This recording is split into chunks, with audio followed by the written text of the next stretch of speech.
Imagine कोलोस Osman season 3 का धमाकेदार आगाज आप देख चुके होंगे। सीजन 3 के पहले एपिसोड से भी ज़्यादा धमाकेदार होने जा रहा है सीजन 3 का दूसरा एपिसोड।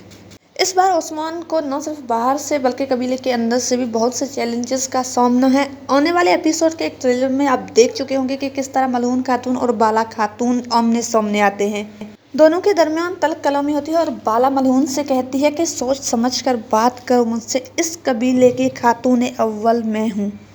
और इस सीज़न में आप देखेंगे कि ओस्मान को न सिर्फ रूमी और बाज़ंतीनियों का सामना करना पड़ेगा बल्कि ओस्मान को इस बार सामना है एक बहुत ही ताकतवर तुर्क सरदार तुर्गत ऐलिप का। बदकिस्मती के साथ ओस्मान ने तुर्गत ऐलिप के साथ जो वादा किया था उसके सिपाहियों को वापस लाने का, उस वादे को वफा न कर पाए। इसके बाद से तुर्गत ऐलिप और ओस्मान के दरमियान यकीनन बहुत ही बड़ी जंग छिड़ने वाली है। क्या आने वाले एपिसोड में वाकई में तुर्गत सरदार करेंगे ओस्मान के कबीले पर हमला, यानी काई कबीले पर हमला? आने वाले एपिसोड के अंदर क्या क्या होता है इसका उर्दू अहवाल जानने के लिए हमारे साथ रहे। अपना बहुत ज़्यादा ख्याल रखें। अगर वीडियो पसंद आए तो लाइक करें, चैनल को सब्सक्राइब करें। अपना बहुत ज़्यादा ख्याल रखें। अल्लाह हाफिज़।